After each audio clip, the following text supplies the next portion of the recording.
Mbona habari za mchana, wapendwa wasikilizaji na watazamaji wa Kivu News Info, na karibu tena katika matangazo yetu ya mchana wa leo, ikiwa tarehe 18 Mei mwaka 2026. Na hito Eloge Lolonga basi nakukaribisha katika kipindi maalum cha mchana ambako tunakuletea taarifa za uhakika zenye kina zinazogusa matukio muhimu yanaendelea hapa kwetu nchini na nje ya mipaka. Tutaendelea kufuatilia kwa karibu matukio ya kisiasa, kiusalama, kijamii na kiuchumi ili kuhakikisha unapata habari sahihi kwa wakati sahihi. Basi kaa nasi kwa muda huu, usiondoke, kwani habari zote muhimu tunakuletea moja kwa moja kwa uwazi zaidi. Skrini zetu zinaweza kuunganisha au kugawa. Leo hii taarifa nyingi husambaa bila kuthibitishwa kwenye mitandao ya kijamii. Uvumi, habari za uongo na maneno ya chuki vinaharibu uaminifu na kudhoofisha jamii zetu. Kabla ya kushiriki, jiulize swali rahisi: je, taarifa hii ni ya ukweli? Tuthibitishe vyanzo, tukatae upotoshaji, tuseme hapana kwa taarifa za uongo. Skrini zetu zinapaswa kuwa madaraja na si silaha. Kivu News Info inakuita kuwa na uwajibikaji wa kidijitali. Pamoja tuchague umoja, ukweli na amani. Ujumbe huu umetolewa na kuzenishwa na Wizara ya Ulaya ya Mambo ya Nje kwa kushirikiana na Search for Common Grounds. Kwenye mkutano wa kwanza ulifanyika Jumamosi huko Biakato katika eneo la Mombasa mkoani Turi, mashariki mwa Jamhuri ya Kidemokrasia ya Kongo, viongozi wa jeshi la serikali kupitia FARDC pamoja na walinda amani wa MONUSCO walikutana na wananchi wa eneo hilo wakijadili hali ya usalama endelea kuzorota. Lengo kuu la mkutano ilikuwa ni kuwatuliza wananchi ambao kwa muda mrefu wamekuwa kiishi katika hofu kubwa kutokana na mashambulizi yanayoripotiwa kufanywa na waasi wanaojulikana kama ADF ambao wanatumiwa kuhusika na mauaji na utekaji katika maeneo ya mashariki mwa nchi. Wananchi wa Biakato ambao ni makao makuu ya Sheferia Babila Babombi wamesema kuwa hali ya usalama imekuwa mbaya kwa miezi kadhaa. Wameeleza kuwa mashambulizi ya mara kwa mara yamekuwa kitokea vijijini hata karibu na makazi ya watu, alosababisha hofu kubwa kwa kila siku. Kwa mujibu wa taarifa kutoka mashirika ya kiraia eneo hilo, zaidi ya raia 113 wameuawa ndani ya kipindi cha mwezi mmoja pekee. Takwimu hizi zinaonyesha ukubwa wa tatizo la usalama linalokumba sehemu hiyo ya Ituri. Mbali na vifo hivyo, mashambulizi yamesababisha pia maelfu ya watu kuyahama makazi yao. Wengi wamekimbilia maeneo yanayoaminika kuwa salama zaidi, huku wengine wakijikuta wakiishi kwenye vituo vya muda vya wakimbizi au kwa ndugu na jamaa katika maeneo ya mbali. Katika mkutano huo, maafisa wa jeshi la Jamhuri ya Kidemokrasia ya Kongo pamoja na MONUSCO wamesitiza malalamiko ya wananchi kuhusu ukosefu wa usalama, kuchelewa kwa uingiliaji wa haraka wakati wa mashambulizi na hofu ya kuendelea kwa vitisho vya kigaidi katika vijiji vyao. Jeshi linahitaji kuongeza nguvu za kijeshi katika eneo hilo kwa kuongeza idadi ya wanajeshi pamoja na kuleta vifaa zaidi vya kijeshi na usafiri ili kurahisisha operesheni dhidi ya makundi ya waasi. Lengo ni kuhakikisha kwa operesheni za kuwafuatilia na kuwadhibiti waasi zinaimarishwa zaidi katika eneo la Mombasa na maeneo jirani. Kwa upande wake, MONUSCO imesema itaendelea kutoa msaada kwa FARDC katika mapambano dhidi ya makundi yenye silaha. Pia imeeleza kuwa itaendelea kushirikiana na majeshi ya Uganda ambayo yamehusika katika operesheni za pamoja dhidi ya ADF katika baadhi ya maeneo ya mipakani. Kamanda wa kikosi cha MONUSCO katika eneo hilo amewataka wananchi kuwa makini na taarifa zisizo rasmi na uvumu na usambaa kwenye mitandao ya kijamii. Amesema kuwa taarifa za uongo au za kupotosha zinaweza kuasiri juhudi za kurejesha amani na zinaweza kusababisha hofu isiyo na lazima miongoni mwa jamii. Kwa ujumla, mkutano umeonekana kuwa juhudi za awali za kuimarisha mawasiliano kati ya jeshi, walinda amani na wananchi, huku matumaini yakiwa kwamba hatua zinazotangazwa zitatekelezwa haraka ili kupunguza mateso ya wananchi wa Ituri. Serikali ya mkoa wa Kivu Kusini imetangaza kuimarisha kwa kiwango kikubwa hatua za kuzuia, kufuatilia na kukabiliana na mlipuko wa ugonjwa wa Ebola katika eneo lote la mkoa huo. Tangazo hilo limetolewa siku ya jana Jumamosi tarehe 17 Mei kufuatia kuibuka kwa wasiwasi kuhusu kuenea kwa virusi vya aina vya Bundigobyo. Kwa mujibu wa taarifa rasmi ya serikali ya mkoa inayosainiwa na Ladi Muganza wa Kunudwa, ambaye ni naibu mkuu wa ofisi ya gavana anayeshughulikia masuala ya kisiasa, kiutawala na sheria, inaelezwa kuwa tayari mfumo maalumu wa usimamizi wa dharura umeanzishwa ili kuratibu mapambano dhidi ya ugonjwa huo wa Ebola. Katika mfumo mpya, serikali ya mkoa imeunda kikosi maalum kinachojumuisha sekta mbalimbali. Kikosi hicho kitakuwa na jukumu la kuratibu shughuli zote za ufuatiliaji wa wagonjwa, uzuishaji na wa maambukizi, na kuhakikisha kuwa hatua yote za afya zinafuata kwa pamoja bila mstuko kati ya taasisi mbalimbali. Mamlaka za afya zinasema kwa mfumo wa ufuatiliaji wa wagonjwa tayari umeanza kufanya kazi kikamilifu katika vituo vyote vya afya, ikiwa ni pamoja na hospitali, zahanati na vituo vya matibabu vya karibu na wananchi. Lengo ni kugundua mapema dalili zote zinazoweza kuashiria uwepo wa maambukizi mapya ya Ebola. Uangalizi maalum umewekwa katika maeneo ya mikusanyiko mikubwa ya watu kama vile masoko ya umma, vituo vya mabasi, bandari ndogo za maziwa, mipaka nchi, pamoja na maeneo yote yanayotokea na kusafirisha watu kwa wingi. Serikali imesema kwa maeneo haya yana hatari kubwa ya kusambaza magonjwa na mlipuko ikawa haitasimamiwa vizuri. Vikosi vya utaalamu wa afya na maafisa wa ufuatiliaji wa magonjwa vimepelekwa katika maeneo mbalimbali ya mkoa kuhakikisha kuwa elimu ya kujikinga inafikia wananchi moja kwa moja. Wataalamu pia watakuwa na kufuatilia mienendo ya afya ya kijamii na kutoa tahadhari pale inapohitajika. Serikali ya mkoa wa Kivu Kusini imeongeza kuwa timu hizo pia zitashirikiana na viongozi wa mitaa na jamii katika kuhamasisha wananchi kuhusu kanuni za usafi kama kunawa mikono, kuepuka kugusa miili ya wagonjwa bila kinga na kuripoti mapema dalili zinazoshukiwa kuwa Ebola.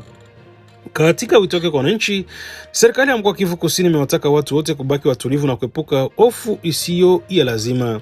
Imesisitiza kuwa taarifa sasa zinapaswa kupatikana kupitia vituo rasmi vya afya na si kupitia uvumi au mitandao ya kijamii isiyo na udhibitisho. Pia wananchi wametakiwa kutoa taarifa mara kwa mara kwa vituo vya afya vilivyo karibu endapo wataona mtu mwenye dalili zinazofanana na Ebola, badala ya kumficha au kumshughulikia bila uangalizi wa wataalamu.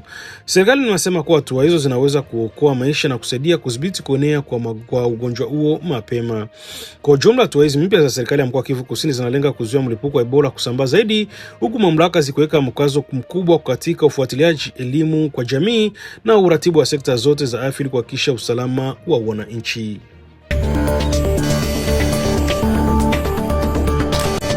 Mshauri maalum wa Rais wa Jamhuri ya Kidemokrasia ya Kongo anahusika na mawasiliano, Bienveni Lambo, ametoa majibu makali dhidi ya waziri wa mambo ya nje ya Rwanda, Olivier Ndongwikiri, akimshutumu kwa kujaribu kugeuza mjadala wa kimataifa kuhusu hali ya usalama mashariki mwa Jamhuri ya Kidemokrasia ya Kongo kuwa mgogoro wa kisiasa na propaganda.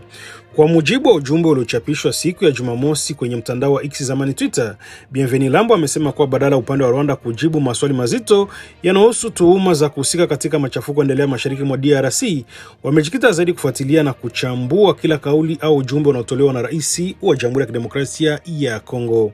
Amesema hali hiyo inaonyesha kwamba kuna jitihada za makusudi za kuhamasisha mjadala kutoka kwenye masuala ya misingi na usalama na kuingiza katika malumbano ya kisiasa na diplomasia na sio na suluhisho la moja kwa moja kwa wananchi wanaoathirika na vita na machafuko. Katika majibu yake, Lambo alisisitiza kuwa hana sababu ya kutoa ufafanuzi wa kina kwa waziri wa mambo nje wa nchi hiyo ambayo Kinshasa inashutumu kuwa na mchango katika kuleta ukosefu wa utulivu mashariki mwa DRC. Amesema kuwa rais wa Kongo hawezi kulazimishwa kueleza kila hatua, kila mazungumzo, kila mikutano unafanywa na wajumbe wake katika mikutano ya kimataifa. Ameongeza kwa mawasiliano na shughuli za kidiplomasia za nchi hufanyika kwa mujibu wa taratibu za kimataifa na si kwa kitu kinachofanyika kinachotakiwa kuwekwa wazi kwa umma au kwa viongozi wa nchi nyingine kwa namna inavyodaiwa na baadhi ya watu. Pia ameeleza kuwa kile kinachoendelea ni jaribio la kujenga simulizi ya kisiasa kutoka Kigali ambayo baadaye inachukuliwa na watu wengine na kuenezwa kama taarifa ya kweli bila udhibitisho wa kina. Katika kauli yake hiyo, Lambo amesisitiza kuwa rais wa Jamhuri ya Kidemokrasia ya Kongo hauna wajibu wa kujibu au kujitetea moja kwa moja mbele ya waziri wa mambo ya nje ya Rwanda, bali unafuata misingi ya diplomasia na mawasiliano rasmi ya kitaifa na kimataifa. Mwisho, amewataka wote wanaodai kuwa taarifa sahihi kuhusu maandalizi ya mikutano ya kimataifa na mazungumzo wa ujumbe wa Kongo kueleza maswali yao kwenye serikali rasmi za mikutano hiyo ili kupata majibu ya moja kwa moja na sahihi zaidi.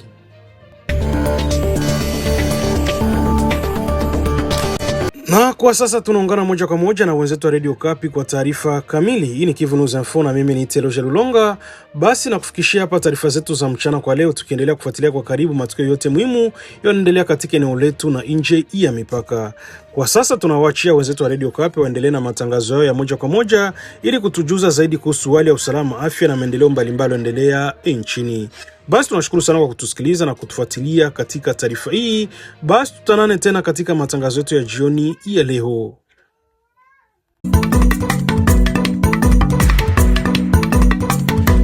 Au sommaire de ce journal, les mesures de prévention contre l'épidémie d'Ebola négligées par de nombreux voyageurs qui empruntent l'axe Bunia-Mongwalu en Ituri. Pendant ce temps, des cas suspects signalés dans certaines zones de santé du Nord Kivu. Conséquence, les postes frontaliers entre Goma et Gisenyi ont été partiellement fermés depuis ce dimanche matin du côté rwandais. Le narratif Génocoste, désormais intégré dans les programmes de l'enseignement primaire et secondaire en République démocratique du Congo.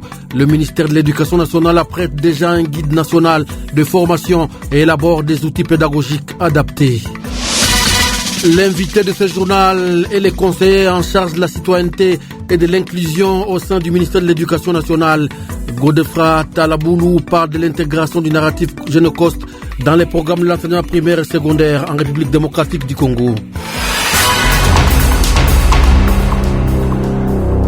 Avant de développer ce titre, notez que le gouvernement a commémoré ce dimanche 17 mai à Kinshasa la journée nationale des forces armées de la République démocratique du Congo, organisée au mémorial du soldat congolais au rond-point Forescom. Cette célébration a été marquée par un office œcuménique en mémoire des soldats tombés sur les champs d'honneur, ainsi que des militaires encore engagés sous le drapeau national. Plus de détails avec vous, Blaise Ndonga Lamayanda.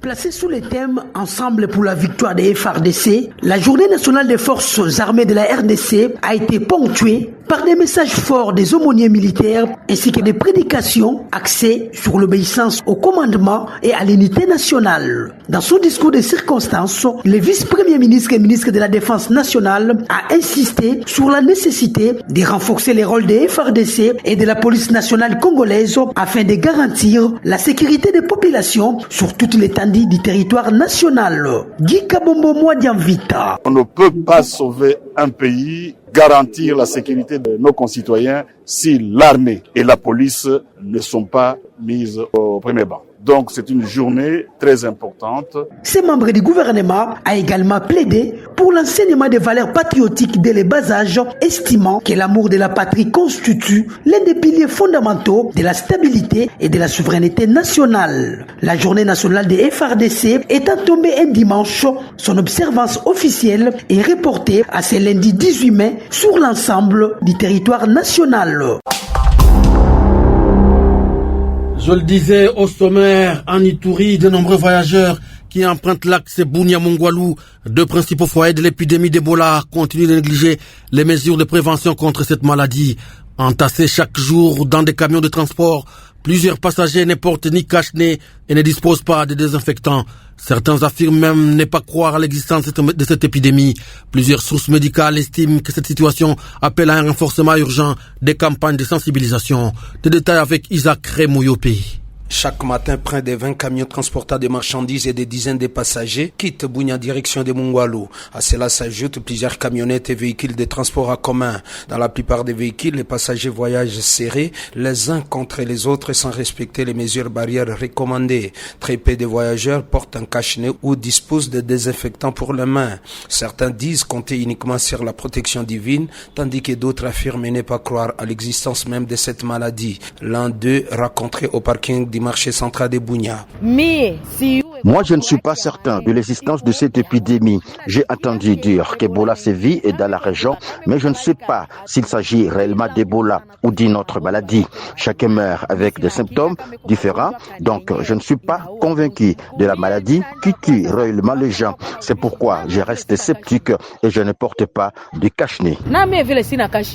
Selon plusieurs sources médicales, cette méconnaissance du danger représente un risque majeur pour la propagation de l'épidémie qui aurait déjà causé plus de 80 décès dans la région. Ces sources demandent au gouvernement ainsi qu'aux partenaires de santé de renforcer les campagnes de sensibilisation et d'imposer le respect des mesures barrières aux usagers de la route. Bunia, Isaac Remoyope, Radio Okapi. Parlons virus Ebola encore avec cet appel du gouverneur du Nord Kivu voisin. Il appelle la population au strict respect des mesures barrières pour prévenir la propagation de la maladie qui sévit en Ituri. Cet appel intervient alors que des cas suspects ont été signalés dans certaines zones de santé du Nord Kivu. La conseillère du gouverneur en charge de la santé rappelle ici quelques-unes des mesures barrières à respecter. Priska Kamala Luanda est au micro de Marc Marofimbo. Vu l'intensité des mouvements et des échanges facilités par des trafics intenses entre les zones touchées et la province du Nord Kivu, la population se trouve extrêmement exposée au risque de cette maladie mortelle. Certains malades suspects en provenance des milieux touchés sont déjà identifiés avec des signes de cette épidémie dans certaines zones de santé dans notre province. Pour ce faire, il nous recommande la stricte observance des mesures barrières ci-après. Se laver régulièrement les mains à l'eau et au savon. Éviter les contacts avec tout malade présentant ou non les signes d'Ebola cités ci-haut. Éviter de se serrer les mains et de se faire des accolades pendant toute la période de l'épidémie. Si un malade, membre de famille, est confirmé positif d'Ebola, faites appel à l'équipe pour décontaminer ou désinfecter la maison. Effectivement, sur place, au Nord Kivu, les postes frontaliers entre Goma et Gisenyi sont partiellement fermés du côté rwandais depuis ce dimanche tôt le matin. Selon plusieurs sources concordantes, cette décision ferait suite au cas suspect d'Ebola dans la ville de Goma. Ce matin, plusieurs habitants de Gisenyi qui traversent habituellement la frontière ont été stoppés, notamment à la petite barrière. D'autres ont été refoulés au niveau de la grande barrière communément appelée la Corniche. À ce stade, aucune communication officielle n'a encore été rendue publique. Bernard Nyangui pour plus de détails. Sur les deux principaux points de passage, la Grande Barrière et la Petite Barrière, seuls les Congolais présents au Rwanda et souhaitant regagner leur pays sont autorisés à entrer, de même que les Rwandais retournant chez eux. En revanche, les mouvements aller-retour entre les deux villes sont suspendus, affirment plusieurs témoins. Du côté de Goma, certaines sources médicales évoquent au moins 2 cas suspects détectés dans une structure hospitalière de la place. Joint ce matin, un Congolais résident à Gisenyi affirme que lui et sa famille n'ont pas été autorisés à traverser la petite barrière pour se rendre à leur lieu de culte à Goma. Selon lui, des responsables leur auraient officieusement indiqué qu'il s'agirait d'une mesure temporaire liée à la vigilance accrue après la récente déclaration d'une épidémie de maladies à virus Ebola dans la province de l'Ituri. Une disposition qui s'inscrirait donc dans une démarche préventive de contrôle sanitaire. Notre interlocuteur redoute cependant les conséquences de cette situation, notamment pour les élèves scolarisés à Goma, les travailleurs transfrontaliers, ainsi que pour l'ensemble des échanges socio-économiques entre les deux villes qui risquent d'être sérieusement perturbés. Clôturons cette page de la santé avec cette célébration ce dimanche de la journée mondiale de lutte contre l'hypertension artérielle. À Matadi, au Congo central, la montée des cas de maladies liées à la tension artérielle chez les enfants est de plus en plus signalée. Longtemps considérée comme une maladie d'adulte, l'hypertension touche désormais aussi les plus jeunes. Mauvaise alimentation, manque d'activité physique, stress. Les spécialistes tirent la sonnette d'alarme face à ces tueurs silencieux. Parents, écoles et professionnels de santé sont appelés à redoubler d'efforts pour protéger les enfants. Avec vous, Élise Kavira, quels signes peuvent alerter? Maux de tête répétés, fatigue inhabituelle, essoufflement ou encore difficulté de concentration. Chez l'enfant, ces signes peuvent révéler une hausse ou une baisse des tensions selon les médecins. C'est le cas de Frazi Vangu. Aujourd'hui âgée de 29 ans, elle raconte avoir fait sa première crise d'hypotension à seulement 9 ans. Je me sentais juste très fatiguée. Il m'arrivait vraiment de me sentir très essoufflée après quelques pas.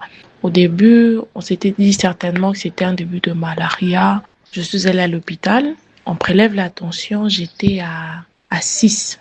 Le médecin m'a regardé, il m'a conseillé d'apprendre à extérioriser. Quand j'ai un problème, que j'en parle. Au-delà du stress, les médecins pointent plusieurs facteurs de risque. Parmi eux, la sédentarité de plus en plus fréquente chez les enfants. Le docteur Georges Baka s'inquiète. La technologie nous a amené beaucoup d'avantages, mais également des inconvénients. La sédentarité, vous voyez aujourd'hui des enfants passer plusieurs heures devant la télé. C'est vraiment inquiétant, nous devons le signaler parce que de plus en plus, il y a des cas d'hypertension artérielle en pédiatrie. Pour limiter les risques, les spécialistes recommandent des gestes simples. Surveiller régulièrement la tension, adopter une alimentation saine, faire du sport et surtout réduire le temps passé devant les écrans. Matadi, Elise Kavira, Radio Kapi.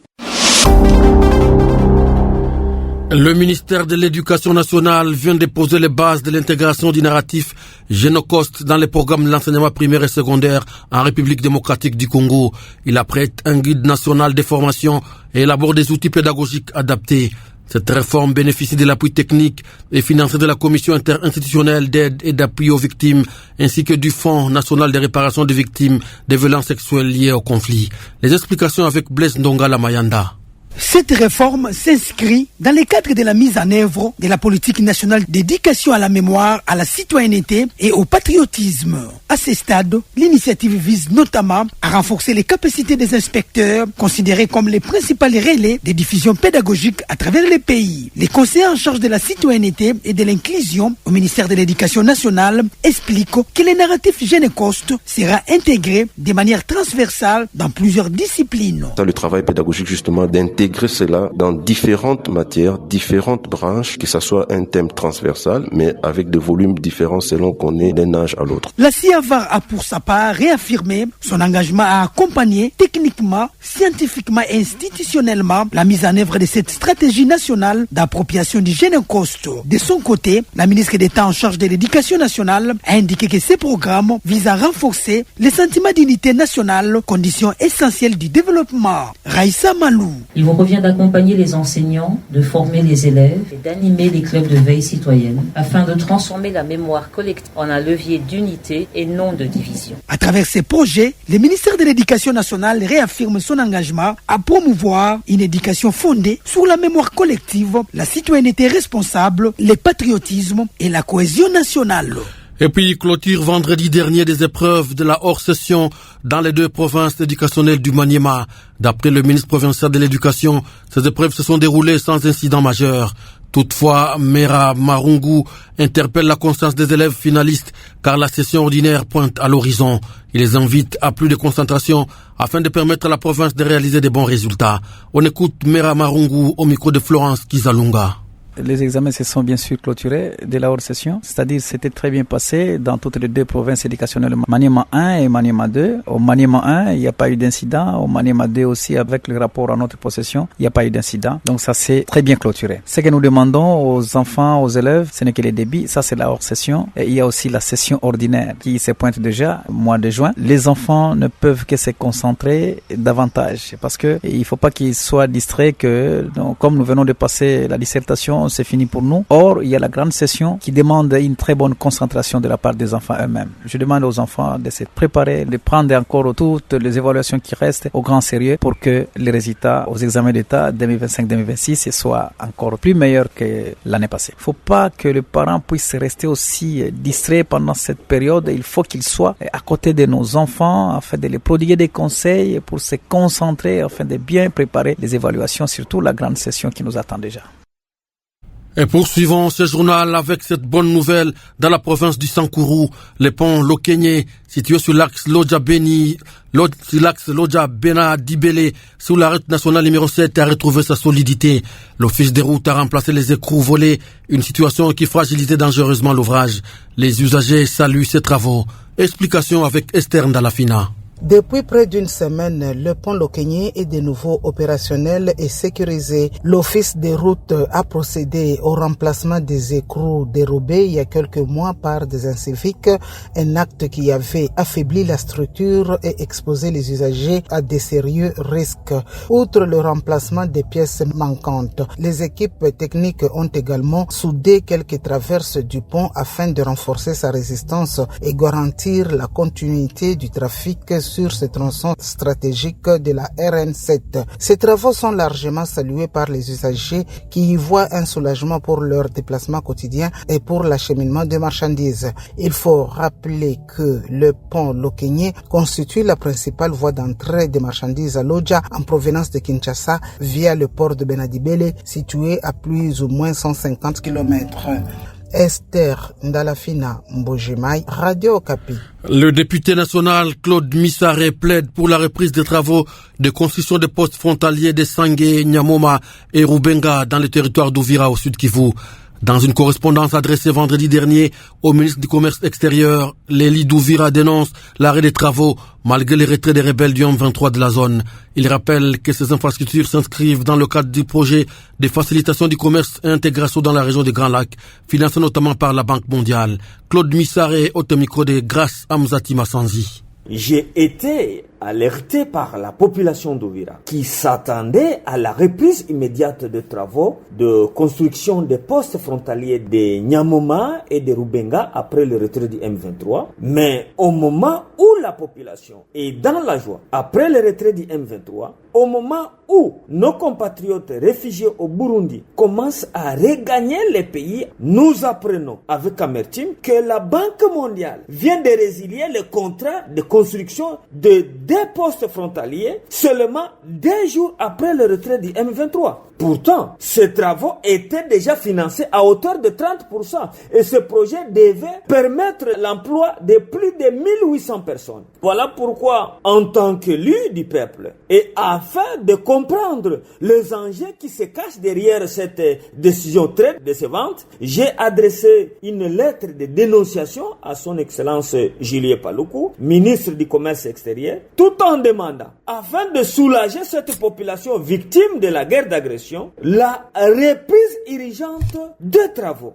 Nous n'avons pas encore réussi à joindre la Banque mondiale pour obtenir sa réaction sur ce dossier. Actualité internationale.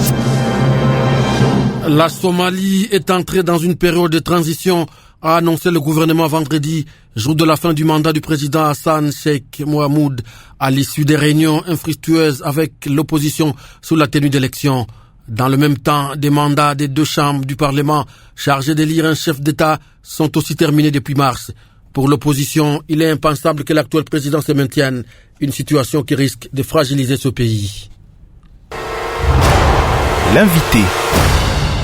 L'invité de ce journal est le conseiller en charge de la citoyenneté et de l'inclusion au sein du ministère de l'Éducation nationale. Godefroy Talaboulou parle de l'intégration du narratif génocos dans les programmes de l'enseignement primaire et secondaire en République démocratique du Congo. Il explique qu'à ce stade, un guide national de formation ainsi que des outils pédagogiques adaptés sont en cours d'élaboration. Il s'entretient avec Blaise Nongala Mayanda. Bonjour Monsieur Godefroy Talaboulou. Bonjour Monsieur le journaliste. Le ministère de l'Éducation nationale a pris l'option d'intégrer les génocostes dans l'enseignement primaire et secondaire. Quelle analyse faites-vous de cette approche? Il s'agit ici de former les enfants à la mémoire collective, au patriotisme, à la défense du territoire national, mais aussi à la culture de la paix, à la tolérance, à la prévention de conflits. Et donc nous partons d'un fait historique pour amener les enfants à développer l'esprit critique et à défendre leur histoire et à éviter que les horreurs du passé ou les atrocités du passé puissent se répéter dans l'avenir. Comment se fera cette initiation dans les écoles? Nous allons les faire à travers les programmes scolaires, d'où l'atelier d'aujourd'hui qui a consisté à former un noyau formateur central sur le contenu ou les narratifs de Génocoste, mais à côté des programmes scolaires, le thème étant transversal, nous allons aussi utiliser les clubs d'éveil citoyenne qui constituent un dispositif d'échange, de réflexion et d'action au sein des écoles. Ces clubs qui ont été créés par l'arrêté Son Excellence Madame la Ministre d'État, Ministre de l'Éducation nationale, afin d'engager les élèves dans des réflexions, dans des actions qui promeuvent justement une nouvelle citoyenneté. Parmi ces actions, il y a la mémoire collective, il y a la mémoire historique, il y a le patriotisme, il y a le respect de biens communs, il y a la promotion de l'unité, la fraternité nationale et il y a le civisme. Qui répondez-vous à certains Congolais qui estimaient intégrer ou créer tout un cours pour enseigner aux enfants les Génocostes? Que ce soit un cours, que ce soit un chapitre, le plus important pour nous, c'est de développer, de former les enfants cette thématique. Et à chaque niveau, nous avons des compétences ou des profils de sortie attendus d'un élève et nous voulons justement nous assurer que les heures réservées à ces thématiques puissent aboutir au développement de ces compétences par l'élève. La matière étant sensible, nous devons développer des outils pédagogiques adaptés, mais aussi le volume d'heures adaptées aux différents âges, parce que le ministère s'occupe des enfants de 3 ans jusqu'à 18 ans. Donc c'est ça le travail pédagogique, justement, d'intégrer cela dans différentes matières, différentes branches, et que ça soit un thème transversal, mais avec des volumes différents selon qu'on est d'un âge à l'autre. Après le développement des outils pédagogiques, quelle sera la prochaine étape? Et la prochaine étape, c'est justement de former les enseignants, de former les inspecteurs et d'écrire le contenu, les curricula scolaires, mais aussi d'écrire les guides d'animation des clubs d'éveil citoyenne, parce qu'on va aborder ces questions dans ces clubs avant de lancer dès l'année prochaine les activités proprement. En marge de cette activité ou de cette initiative, avez-vous un message à lancer aux enfants, aux enseignants et aux inspecteurs de l'école primaire et secondaire? Le message que je lance à toute la communauté, d'ailleurs à l'ensemble de la population congolaise et particulièrement les enseignants et les élèves, c'est que nous sommes entrés dans une nouvelle ère où l'école congolaise ne devient pas seulement un endroit où on transmet les connaissances ou les savoirs, c'est aussi un endroit où nous formons l'homme dans son intégralité. Nous formons la tête, nous formons le cœur, nous formons les mains, nous formons un nouveau type de Congolais, un nouveau type de Congolaises. La citoyenneté prend une place de choix, parce que nous pensons qu'on peut beau développer les programmes économiques, si cet homme n'a pas l'amour de la patrie, n'a pas l'amour de son voisin, de son compatriote, n'a pas le sens du respect du bien commun, n'a pas l'amour, ne considère pas la promotion de l'unité et ne valorise pas la diversité qui nous caractérise, nous ne constituerons pas une nation forte à même d'assumer les rôles que nous avons, d'amener l'Afrique vers un développement beaucoup plus assuré. Donc nous voulons, comme la Mineta le veut bien, à l'horizon 2029, que notre système éducatif revêt d'un caractère reconnu internationalement et puisse être un système d'excellence en Afrique qui traîne les autres vers le développement attendu. Monsieur Godfrey Talaboulou, nous vous disons merci. Merci, monsieur le journaliste. Et c'était notre invité, le conseiller en charge de la citoyenneté et de l'inclusion au sein du ministère de l'Éducation nationale. Godfrey Talaboulou s'entretenait avec Blaise Ndongala Mayanda. Ce journal est à présent terminé. Il a été préparé par Jude Mister Bilandan Koumar, Jean-Claude Siala sur la technique et Jean-Désiré Kanyama vous l'a présenté. Infiniment merci à vous de l'avoir écouté.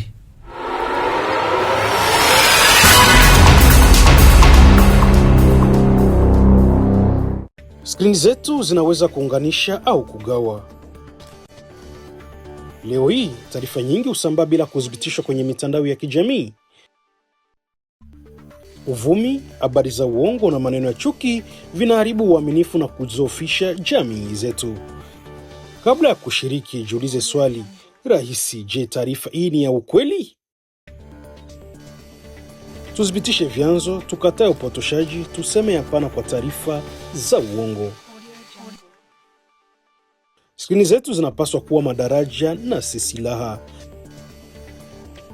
Kivu News Info inakuita kuwa na wajibikaji wa kidijitali. Pamoja tuchague umoja, ukweli na amani. Ujumbe huu umetolewa na kuzanishwa na Wizara ya Ulaya ya Mambo ya Nje kwa kushirikiana na Search for Common Grounds.